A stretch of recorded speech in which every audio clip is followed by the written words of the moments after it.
사도신경으로 우리의 신앙을 고백하겠습니다. 전능하사 천지를 만드신 하나님 아버지를 내가 믿사오며 그 외아들 우리 주 예수 그리스도를 믿사오니 이는 성령으로 잉태하사 동정녀 마리아에게 나시고 본디오 빌라도에게 고난을 받으사 십자가에 못 박혀 죽으시고 장사한 지 사흘 만에 죽은 자 가운데서 다시 살아나시며 하늘에 오르사 전능하신 하나님 우편에 앉아 계시다가 저리로서 산자와 죽은 자를 심판하러 오시리라.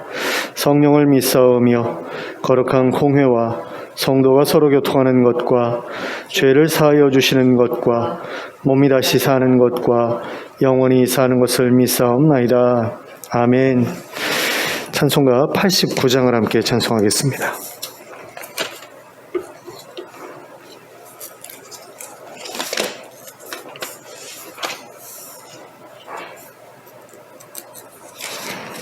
찬송가 89장입니다.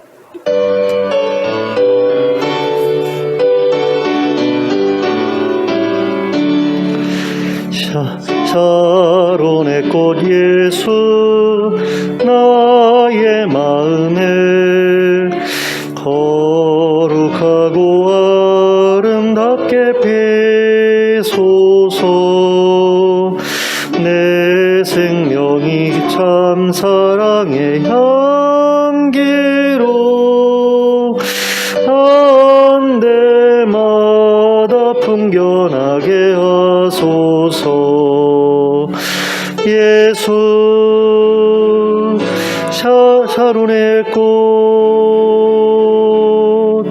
나의 맘의 사랑으로 피소서.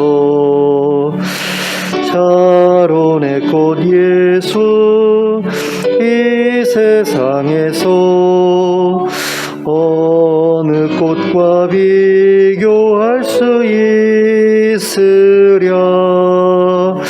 나의 삶의 한결같은 은혜와 사랑으로 가득하게 하소서. 예수 샤론의 꽃 나의 맘의 사랑으로 피소서. 샤론의 꽃 예수 모든 질병을 한이 없는 능력으로 고치사 고통하며 근심하는 자에게 그 신임과 소망 내려주소서. 예수 샤론의 꽃 나의 맘의 사랑으로 피소서. 샤론의 꽃 예수 이리 피소서. 주의 영광이 땅 위에 가득해 천하 만민 주님 앞에 엎드려 경배하며 영광 돌릴 때까지. 예수 샤론의 꽃 나의 맘의 사랑으로 피소서. 아멘. 찬송가 471장을 함께 찬송하겠습니다.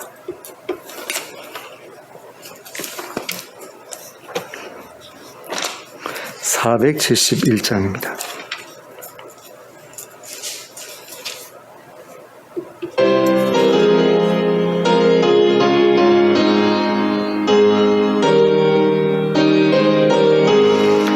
주여 나의 병든 몸을 지금 고쳐주소서.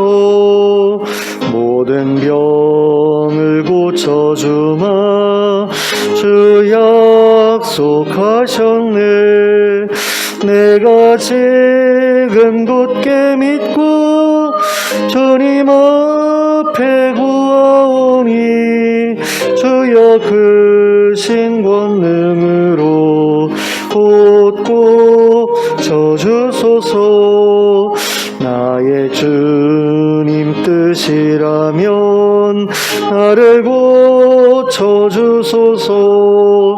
머리 위에 기름 붓고 달고 쳐주소서.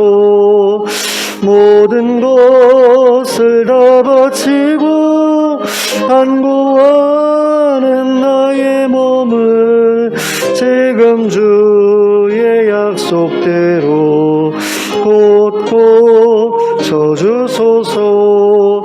주를 위해 살겠으니 나를 고쳐주소서. 내게 속한 모든 것은 다 주의 것이니 성령이 여강 임하사 능력 있는 손을 펴서 나의 몸을 어루만져 곧고 쳐주소서. 나의 병을 고쳐주심 내가 믿사옵니다. 지금부터 영원토록 주 찬송하겠네. 나를 구원하신 말씀 어디든지 전하오리. 나의 병을 고쳐주심 참 감사합니다. 아멘. 하나님의 말씀 함께 보시겠습니다. 누가복음 7장 1절부터 10절까지의 말씀을 함께 합독하도록 하겠습니다.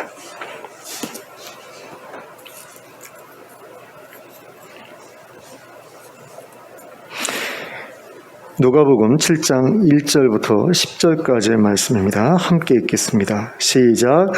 예수께서 모든 말씀을 백성에게 들려주시기를 마치신 후에 가버나움으로 들어가시니라. 어떤 백부장이 사랑하는 종이 병들어 죽게 되었더니 예수의 소문을 듣고 유대인의 장로 몇 사람을 예수께 보내어 오셔서 그 종을 구해 주시기를 청한지라. 이에 그들이 예수께 나와 간절히 구하여 이르되 이 일을 하시는 것이 이 사람에게는 합당하니이다. 그가 우리 민족을 사랑하고 또한 우리를 위하여 회당을 지었나이다 하니 예수께서 함께 가실새 이에 그 집이 멀지 아니하여 백부장이 버틀을 보내어 이르되 주여 수고하지 시지 마옵소서. 내 집에 들어오심을 나는 감당하지 못하겠나이다. 그러므로 내가 주께 나아가기도 감당하지 못할 줄을 알았나이다. 말씀만 하사 내 하인을 낫게 하소서. 나도 남의 수하에 든 사람이요 내 아래에도 병사가 있으니 이더러 가라 하면 가고 저더러 오라 하면 오고 내 종더러 이것을 하라 하면 하나이다. 예수께서 들으시고 그를 놀랍게 여겨 돌이키사 따르는 무리에게 이르시되 내가 너희에게 이르노니 이스라엘 중에서도 이만한 믿음은 만나보지 못하였노라 하시더라. 보내었던 사람들이 집으로 돌아가 보매 종이 이미 나아 있었더라. 아멘. 평지 설교를 마치신 후에 예수님은 가버나움으로 돌아가셨습니다. 그곳이 예수님께서 나사렛을 떠나신 후에 새롭게 자리를 잡으신 장소였기 때문입니다. 그리고 그곳에 계실 때에 유대인의 장로 몇 사람이 예수님을 찾아왔습니다. 이들은 자기들과 친분이 있던 한 로마 백부장의 부탁을 받고 예수님께 온 것이었는데 이 백부장이 예수님께 바랐던 것은 병들어 죽게 된 자신의 종을 살려달라는 것이었습니다. 그리고 이 백부장의 부탁을 받은 유대인의 장로들은 그 부탁을 거절하지 않고 예수님을 찾아왔습니다. 그리고 예수님께 이렇게 말씀드렸습니다. 4절 중반부터의 말씀입니다. 이 일을 하시는 것이 이 사람에게는 합당하니이다. 그가 우리 민족을 사랑하고 또한 우리를 위하여 회당을 지었나이다. 그리고 이 말씀을 들은 예수님께서는 그들의 부탁을 거절하지 않고 들어주셨습니다. 그러면 이러한 사실을 통해서 우리가 알 수 있는 것은 무엇입니까? 예수님께서도 이 유대인의 장로들이 말한 바가 옳다고 인정하셨다는 것입니다. 이 장로들은 로마 백부장이 유대 민족을 사랑했다고 했습니다. 그리고 그들을 위해서 회당을 지어주기까지 했다고 했습니다. 그러면 이 이야기가 의미하는 바는 무엇입니까? 이 로마 백부장이 하나님을 경외하는 사람이었다는 뜻입니다. 우리가 잘 알고 있듯이 로마인들이 섬기던 신들은 어떤 면에서 인간들보다 더 비윤리적이고 도덕적으로 타락한 신들이었습니다. 그리고 그들은 로마인들에게 도덕적인 삶을 요구하지 않았습니다. 그저 자기들에게 예물이나 잘 바치면 그것으로 만족하는 신들이 바로 로마의 신들이었습니다. 그러나 유대인들이 섬기던 하나님은 로마의 신들과는 달랐습니다. 그분은 거룩한 분이셨고 자기 백성들에게도 거룩할 것을 요구하셨습니다. 그래서 그들에게 율법을 주셔서 지키게 하셨습니다. 그리고 유대인들은 그 율법을 쫓아서 거룩하게 살고자 애쓰는 민족이었습니다. 그런데 로마인들 중에 이러한 유대인들의 모습을 보면서 그 모습에 감화를 받은 사람들이 생겨나기 시작했습니다. 그들은 여러 가지 이유로 인해 유대교로 개종하지는 않았지만 하나님을 경외했고 또 유대인들의 회당에 참석했고 또 유대인들로부터 율법을 배워서 그들처럼 살아보려고 애쓰기도 했습니다. 유대인들의 장로들을 통해 예수님께 부탁을 해왔던 로마군 백부장 역시 그런 사람이었습니다. 그렇지 않았다면 그가 무슨 이유로 유대인들에게 회당까지 지어 주었겠습니까? 그러므로 그 백부장은 하나님을 경외하는 사람이었음에 틀림이 없습니다. 그래서 예수님께서 그의 부탁을 들어주셨던 겁니다. 그가 유대민족을 사랑했다는 이유보다도 그가 하나님을 경외했다는 이유가 예수님을 움직인 가장 중요한 이유였습니다. 하나님은 자기를 경외하는 자들의 목소리에 귀를 기울이시는 분이십니다. 마찬가지로 예수님께서도 하나님의 아들이시기 때문에 하나님을 경외하는 자들의 목소리에 귀를 기울이시는 분입니다. 그래서 예수님은 그 이방인의 부탁대로 움직이셨던 겁니다. 이방인이라고 차별하지 않으셨습니다. 이방인도 하나님의 자녀가 될 수 있다고 예수님은 생각하셨기 때문이죠. 비록 자신은 이방인이 아닌 유대인들에게로 보냄을 받은 분이었지만 하나님을 경외하는 데에다가 또 같은 동네에 거주하고 있기까지 했던 이방인의 부탁을 거절할 필요는 없다고 생각하셨던 거죠. 그런데 예수님께서 그 백부장의 집에 거의 다 도착하셨을 무렵에 백부장이 또다시 자신의 사람들을 보내왔습니다. 그리고 이렇게 말을 전해왔습니다. 6절부터 8절까지의 말씀입니다. 주여 수고하시지 마옵소서. 내 집에 들어오심을 나는 감당하지 못하겠나이다.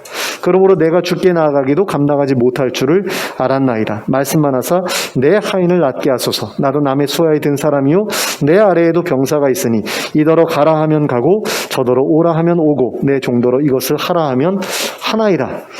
자, 저는 이 백부장의 말을 보면서 이게 무슨 소린가라는 그런 생각을 했었어요.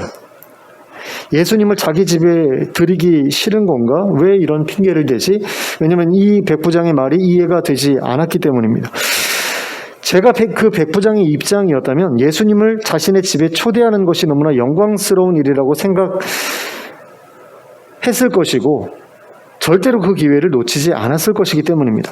한번 생각해 보시기 바랍니다. 세계적으로 유명한 어떤 연예인, 유명한 배우일 수도 있고요, BTS 같은 어떤 아이돌 그룹일 수도 있고, 그런 사람이 우리 동네에 오겠다, 우리 집에 오겠다, 또는 우리 교회에 오겠다 라고 했을 때 평소에 그 연예인을 너무나 좋게 봤고 괜찮게 생각했고 정말 팬이라고 말할 만한 그런 사람이 그 연예인의 방문을 거절한다라는 게 이해가 됩니까? 이해가 안 되죠. 근데 예수님을 집에 초대하는 것이 너무나 영광스러운 일이어서 자기는 도저히 그 일을 감당할 수 없다, 못하겠다. 이게 어떻게 말이 되는 이야기라고 할 수 있겠습니까? 저는 이 백부장의 말을 처음에는 굉장히 이상하게 생각했었어요. 도저히 이해가 되지 않는다라는 그런 느낌이었습니다. 그런데 문제는 다음에 이어지는 예수님의 말씀이었습니다. 예수님은 9절에서 자기를 따라오던 무리를 향해 이렇게 말씀하시죠. 내가 너희에게 이르노니 이스라엘 중에서도 이러한 믿음은 만나보지 못하였노라 하시더라. 자, 그렇다면 이러한 예수님의 말씀으로 미루어 볼 때 백부장이 앞서 전해왔던 말은 백부장이 진심으로 속에서 우러나서 했던 이야기임에 틀림이 없다고 볼 수 있습니다. 백부장은 참으로 예수님을 자기 집에 모시는 일을 자기가 도저히 감당할 수 없을 정도로 영광스러운 일이라고 생각하고 있었다라는 겁니다. 그렇다면 과연 백부장은 예수님을 어떤 분이라고 생각했기에 그분의 방문조차도 자기가 감당할 수 없다고 말했던 것일까요? 심지어는 예수님 앞에 나오는 것조차도 못하겠다라고 얘기를 했거든요. 도대체 예수님을 어떻게 생각했으면 그런 생각을 했을까? 이걸 고민해 보다가 저는 그 해답을 로마인들의 신화에서 찾아냈습니다. 로마인들은 자기들이 섬기는 신들이 가끔 인간의 모습을 하고 세상에 찾아온다라고 믿었죠. 현현한다 이런 식으로 생각을 했죠.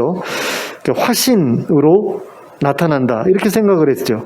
그래서 그리스 로마 신화를 보면 제우스나 헤라와 같은 신이 인간의 모습으로 세상에 찾아왔다라는 그런 내용들이 빈번하게 등장합니다.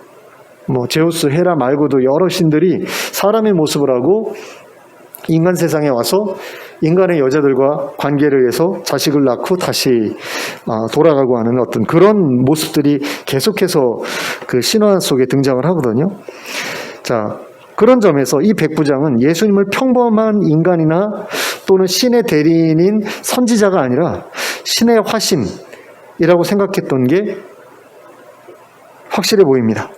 그러니까 유대인들이 섬기는 전능하신 하나님의 화신이다 이렇게 생각했던 것 같다는 거죠. 왜냐하면 이 백부장은 자기가 자기 부하들에게 명령하는 대로 부하들이 움직이는 것과 마찬가지로 예수님께서 어떤 질병을 향해서 명령하면 그 질병이 그 명령을 듣고 떠나갈 거라고 생각을 했거든요. 근데 로마인들의 세계관에서 병을 사람에게서 떠나가게 만들 수 있는 존재는 신밖에 없잖아요. 그러므로 이 백부장은 예수님을 하나님의 화신이라고 믿었던 것이 분명하다라는 겁니다. 그런데 예수님은 그 백부장의 믿음을 잘못됐다라고 말씀하지 않으셨어요. 오히려 칭찬하셨죠. 내가 이스라엘 중에서도 이만한 믿음을 본 적이 없다. 이만하다라고 했을 때는 크다라는 그런 의미로 받아들일 수 있겠죠. 그러므로 예수님은 이 백부장의 믿음이 잘못된 것이 아니다라고 말씀하신 거고요. 옳은 믿음이다라고 말씀하신 거고 또 큰 믿음이다라고 말씀하신 것이라고 이해할 수 있습니다. 그런 점에서 유대인들의 입장에서 하나님의 아들이라고 할 수 있었던 그 예수님은 로마인들의 입장에서는 하나님의 화신이다라고 볼 수 있었다라는 거죠. 그렇게 보는 것에 대해서 예수님께서 전혀 문제를 삼지 않으셨다라는 겁니다. 거기에다가 그 믿음이 크다고까지 말씀을 하셨어요. 이건 우리가 좀 생각해 볼 필요가 있습니다. 그러니까 사람마다 예수님을 조금씩 다르게 믿을 수 있고 그렇게 조금씩 다르게 믿는 것에 대해서 그게 그렇게 큰 문제가 아니라는 거죠. 로마인이었던 이 사람이 예수님을 하나님의 화신이라고 믿었던 거나 아니면 유대인들이 예수님을 하나님의 아들이라고 믿었던 거나 둘 다 예수님께는 문제되는 일이 아니었다라는 거죠. 유대인들에게는 큰일 날 일이었잖아요. 예수님이 하나님의 아들이라고 자신을 이렇게 소개했을 때 그게 얼마나 큰일 날 일이었습니까? 근데 또 기독교인들의 입장에서 보면 로마인들이 예수님을 하나님의 화신이다 이렇게 믿는 것도 큰일 날 일처럼 생각될 수 있어요. 근데 예수님 그건 문제 삼지 않으셨습니다.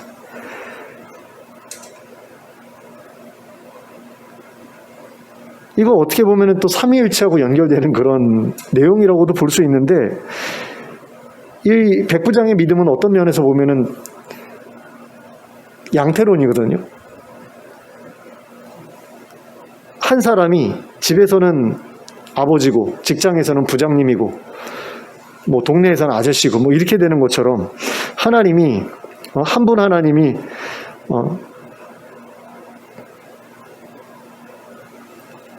다양한 호칭을 갖고 계신 걸로 그렇게 이해하는 거, 뭐 그런 것도 이제 우리는 이상한 거, 잘못된 거, 교리적으로 잘못된 거 이렇게 보거든요. 양태론 같은 경우는 이제 물이 구름이 됐다가 뭐 비가 됐다가 강물이 됐다가 이런 걸 이제 양태론이라고 얘기를 하는데, 로마인 백부장의 그 믿음이라는 것은 어떤 면에서 보면 양태론적인 믿음이거든요. 근데 양태론적인 믿음은 우리가 이단으로 잘못된 걸로 얘기를 하거든요. 예수님은 문제 삼지 않았어요. 그런 거 보면은 참 우리가 정통 기독교라고 말하는 것, 그리고 정통 교리라고 말하는 것이 과연 옳은 것인가라는 그런 생각이 들 때가 있어요. 예수님 문제 삼지 않았던 것까지 그 사람들은 문제를 삼아요. 그런 점에서 좀 우리가 다시 생각해 볼 필요가 있지 않은가라는 생각이 듭니다. 자, 근데 이렇게 큰 믿음을 가진 그 백부장에 대해서 예수님께서 어떻게 반응을 하십니까? 그 믿음에 합당하게 반응을 하시죠. 그 백부장이 요청한 대로 그의 집에 들어가지 않으셨습니다. 그리고 말씀으로 백부장의 종을 고쳐주셨어요. 그리고 그 후에 백부장이 자신에게 보내왔던 사람들을 다시 돌려보내죠. 그랬더니 그 사람들이 백부장의 집에 돌아가 봤을 때 그 종이 이미 나아 있었다라는 그런 이야기가 기록이 되어 있습니다. 근데 이런 예수님의 응답을 보면서 우리는 예수님이 하나님을 경외하는 자의 목소리에 귀를 기울이시는 분이라는 사실과 더불어서 예수님 자신에 대한 믿음에 응답하시는 분이라는 사실을 알 수 있게 됩니다. 그러니까 예수님에 대한 신뢰와 기대에 대해서 응답하시는 분이다라는 거죠. 그리고 거기에 한 가지를 더해서 우리가 기억해야 할 것은 예수님 스스로가 그 누구보다 하나님에 대한 확고한 믿음, 확고한 신뢰를 가지고 계셨던 분이라는 사실입니다. 그런 점에서 우리가 어떤 질병에서 치유되기를 원한다면 우리에게 필요한 것은 바로 하나님을 경외하는 마음과 하나님의 능력에 대한 믿음과 하나님의 호의에 대한 믿음이죠. 그리고 그 믿음의 근거에서 드리는 간절한 기도, 그것이 우리에게 필요합니다. 그럴 때 우리는 의사도 고칠 수 없는 심각한 질병에서도 벗어나게 될 수 있습니다. 그런데 우리는 때때로 우리 자신의 기도보다 다른 누군가의 기도에 의지해서 질병에서 벗어나려고 하기도 합니다. 어떤 목사님에게 치유의 은사가 있다라고 하면 먼 길도 찾아가서 안수기도를 해달라고 부탁을 하지요. 근데 그렇게 기도를 받았는데도 병이 낫지 않는 경우가 있어요. 그럴 때 그 안수기도 해준 목사님들이 뭐라고 얘기를 하냐면, 네가 믿음이 없어서 병이 낫지 않았다, 뭐 이런 식으로 말하는 그런 분들도 있는 것을 봅니다. 그러나 이것은 사실일 수도 사실이 아닐 수도 있습니다. 치유의 은사를 받았다는 그 목사가 믿음이 없기 때문에 병이 낫지 않은 걸 수도 있는 거죠. 나는 믿음이 있는데 그 기도해준 목사가 믿음이 없어서 내 병이 안 나은 걸 수도 있어요. 그리고 어쩌면 그 목사가 치유의 은사가 없기 때문에 내가 안 난 걸 수도 있습니다. 사기꾼이라서 낫지 않은 걸 수도 있습니다. 그러므로 자신의 병을 고치려고 치유의 은사를 가졌다는 목사들을 찾아가는 일은 어떤 때는 시간 낭비에 불과한 일일 수도 있어요. 저는 차라리 본인 스스로가 하나님께 간절히 기도할 것을 권유해드리고 싶습니다. 예수님 당시의 사람들은 자신의 병 낫기를 위해서 예수님을 찾아갔죠. 근데 오늘날 우리가 병 낫기를 위해서 찾아가야 될 분은 누굽니까? 예수님이죠. 근데 문제는 예수님께서 우리 가운데 육체로 계시지 않는다라는 겁니다. 그럼 어떻게 계십니까? 영으로 계시죠. 성령으로 계시죠. 그러므로 우리가 병 낫기를 위해서 오늘날 찾아가야 할 분은 바로 성령님입니다. 예수 그리스도의 영이신 성령님이지 목사가 아니에요. 근데 우리는 목사를 찾아갑니다. 근데 사도행전 같은 데 보면 성도들이 직접 기도하지 않고 베드로를 찾아가서 우리 다비다 좀 살려주세요, 도르가 좀 살려주세요, 뭐 그런 적이 있거든요. 그런 거 보면 그런 분들 우리가 찾아가서 기도 부탁하는 거 해봤으면 좋겠다, 그런 마음 품을 수도 있고, 그렇게 해도 뭐 잘못된 건 아닙니다. 근데 워낙에 가짜가 많잖아요. 베드로 같은 경우는 예수님의 제자라는 게 분명하잖아요. 근데 오늘날 목사 중에는 가짜들도 많고요. 그냥 이상한 신학교에서 다른 사람 대리 출석시켜가지고 목사 안수 받은 사람도 많고요. 사기꾼들도 많고요. 그러다 보니까 다르죠. 베드로 찾아간 거하고 오늘날의 뭐 치유 은사 받았다는 분 찾아가는 거하고는 조금 다를 수 있다는 생각이 들고요.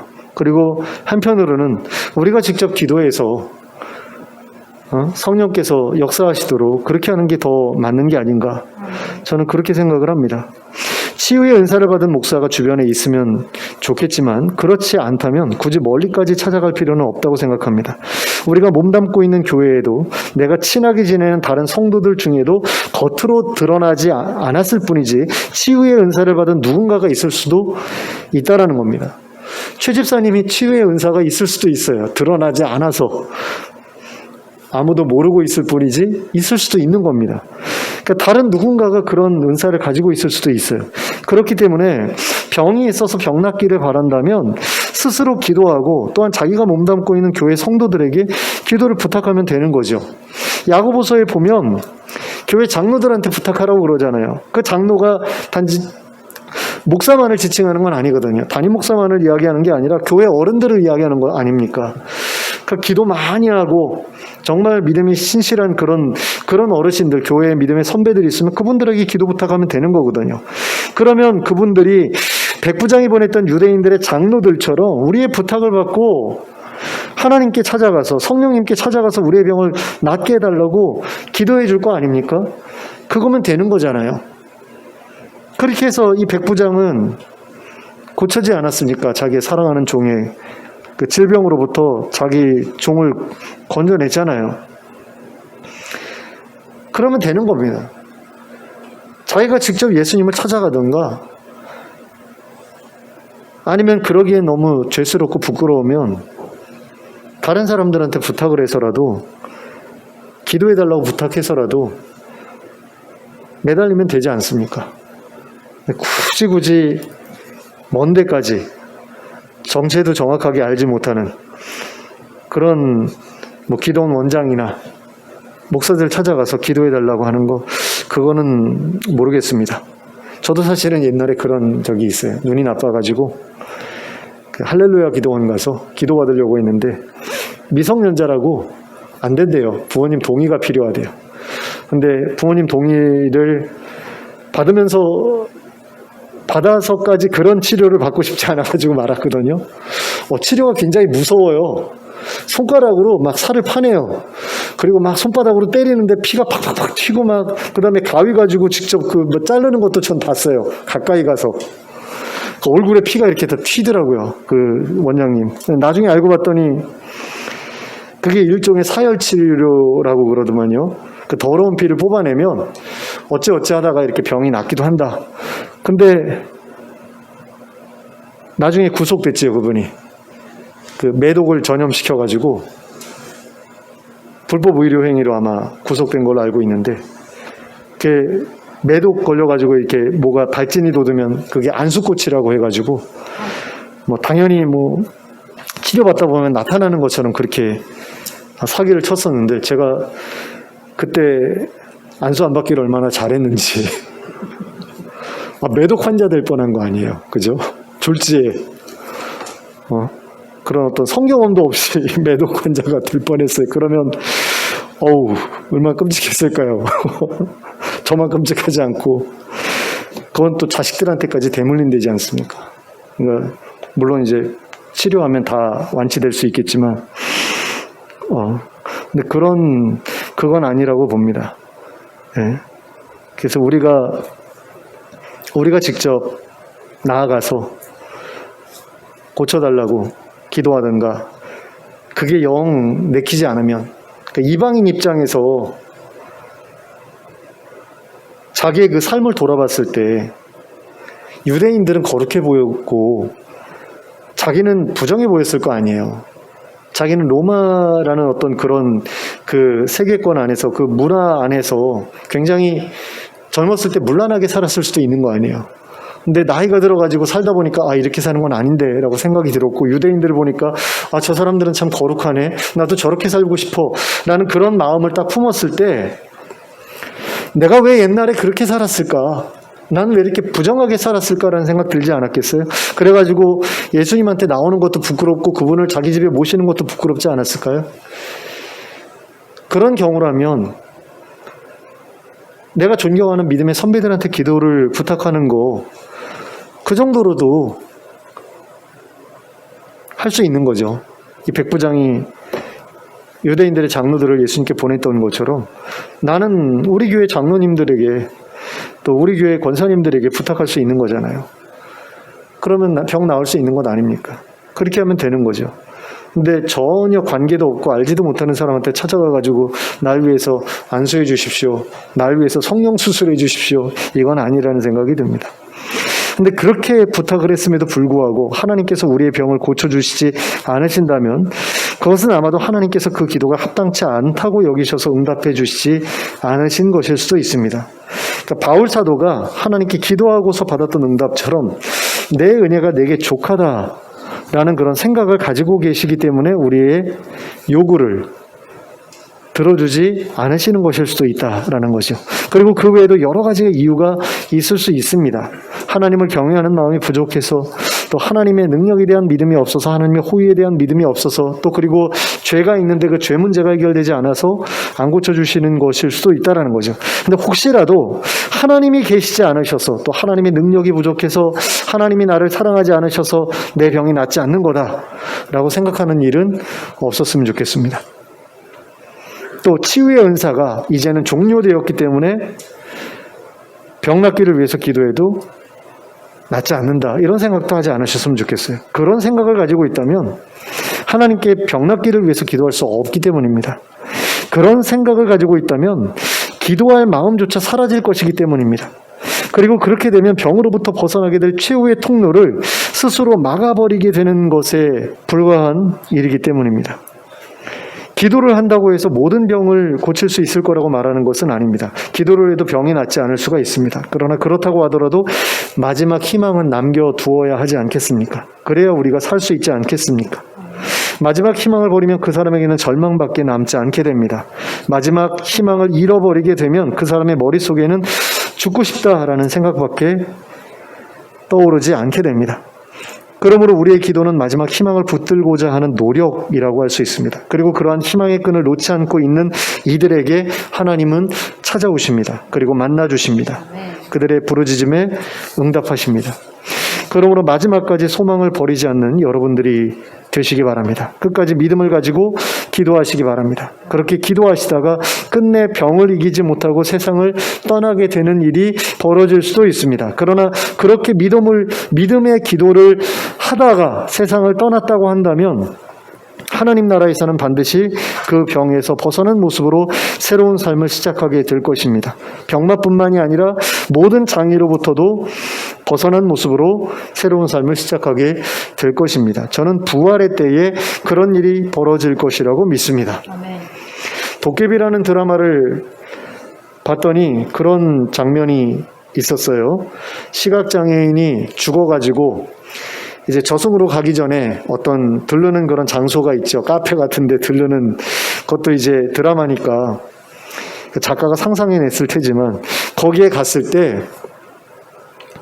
그 시각 장애인을 안내하는 맹도견이라고 있지 않습니까? 그 골든 리트리버를 보통 그렇게 쓰죠.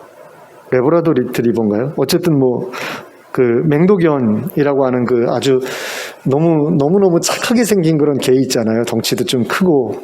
근데 그 개하고 그 시각장애인하고 다시 만나는 장면이 나와요. 저승 가기 전에. 근데 거기서 퇴장할 때 제가 기억하기로는 그 맹도견의 인노를 받아서 그 저승으로 건너가는 그런 장면이 나오는데 저는 그게 너무 화가 나는 거예요.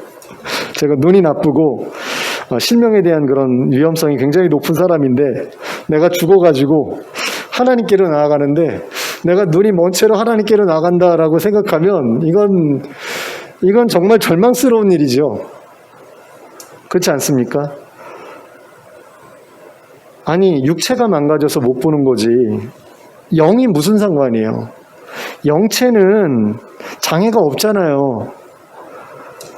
근데 영체까지도 장애가 있다라는 식으로 그리면 그거 얼마나 절망스러운 그런 이야기입니까?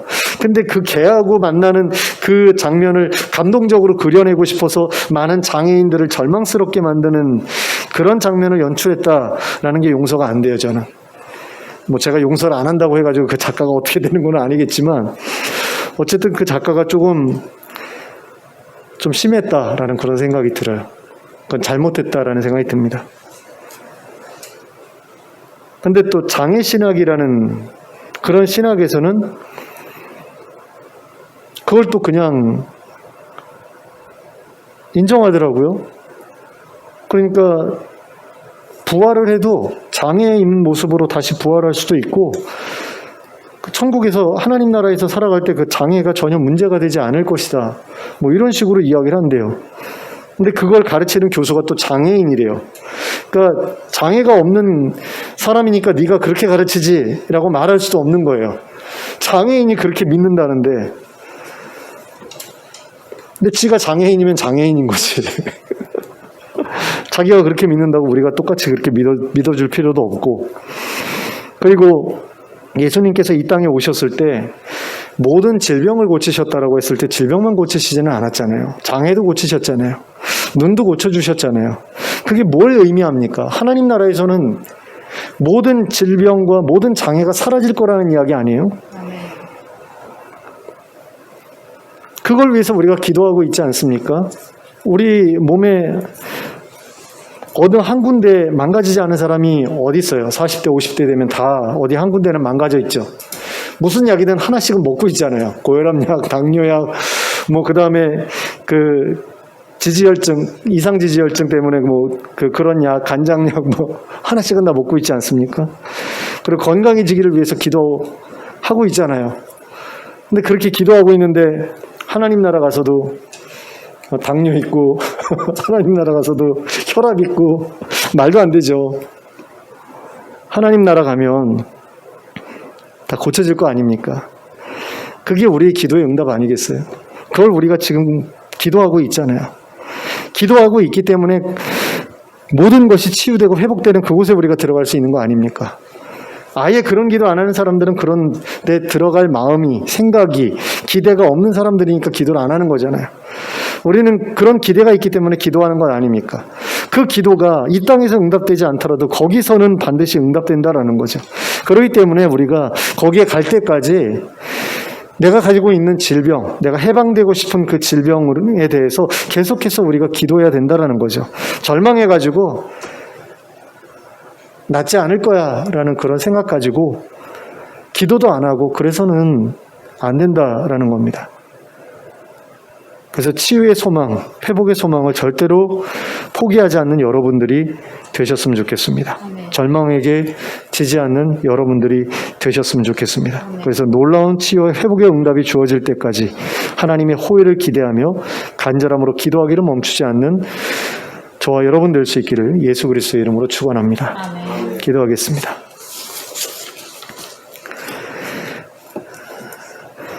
사랑의 하나님 아버지, 우리를 죄로부터 구원하셨다고 하는데 하나님 아직도 우리가 죄 가운데서 헤매고 있는 그런 모습으로 살아갈 때가 많습니다. 또 우리를 모든 질병으로부터 건지실 거라고 하셨는데 아직도 우리 가운데는 아픈 분들이 있고 또 노환으로 고통받는 분들이 있습니다. 하나님, 이런 모습들을 볼 때에 정말로 예수께서 우리를 구원하셨는가 라는 그런 의심을 하게 될 수밖에 없습니다. 그러나 그럼에도 불구하고 앞으로 다가올 하나님 나라가 우리에게 예정되어 있음을 우리가 잊지 않기를 원합니다. 그 나라를 기대할 수 있기를 원합니다. 그리고 그 나라에서 우리가 누리게 될 회복과 치유를 우리가 늘 소망으로 삼고 바라볼 수 있기를 원합니다. 그래서 그것을 위해서 기도하는 우리가 될 수 있기를 원합니다. 이 땅에서 그 치유와 회복을 먼저 경험할 수 있었으면 참 좋겠습니다. 하나님 나라의 표적을 예수님이 이 땅에 계실 때와 마찬가지로 우리가 볼 수 있었으면 좋겠습니다. 그리고 볼 수 있기를 원합니다. 그렇게 기도하고 있습니다. 그 기도를 들어주시길 원합니다. 그러나 그 기도가 응답되지 않더라도 우리가 기도를 중단하지 않기를 원합니다. 실망해서, 절망해서 모든 걸 포기하고 이대로 끝이라고 생각하지 않기를 원합니다. 내 병이 낫지 않아서 또 내 장애가 낫지 않은 채로 이 세상을 떠나게 된다 하더라도 기도의 응답은 반드시 주어질 것이라고 그렇게 믿는 우리가 되게 하여 주시고, 하나님 나라에서라도 그 기도의 응답을 누리는 저희가 될 수 있도록 저희를 인도해 주시옵소서. 예수 그리스도의 이름으로 기도하였습니다. 아멘. 찬송가 472장을 함께 찬송하겠습니다.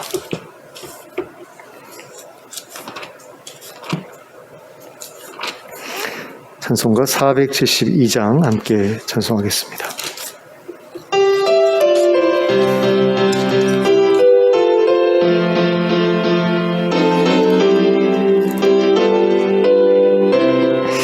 내 병든 손 내밀라고 주 예수님 말씀하네. 그 말씀을 굳게 믿고 병든 손을 내밀어라. 옛날같이 오늘날도 주 권능이 크시오니 권능하신 권능으로 병든 내 몸 고치리라. 내 병든 손 내밀어라. 주 예수님 고치시리.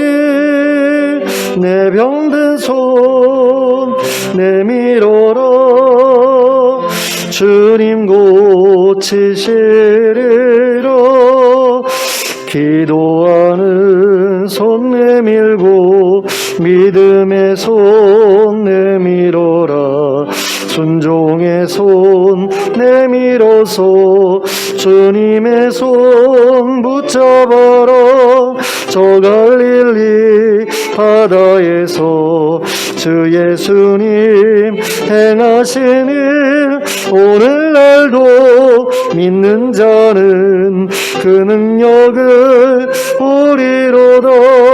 내 병든 손 내밀어 주 예수님 고치시리. 내 병든 손 내밀어라. 주님 고치시리라.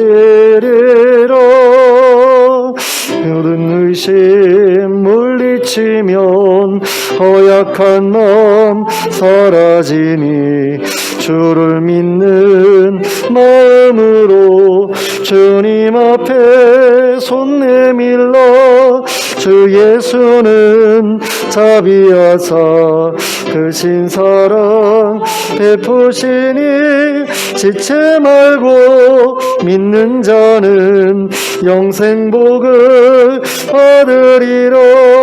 내 병든 손 내밀어라. 주 예수님 고치시리. 내 병든 손 내밀어라.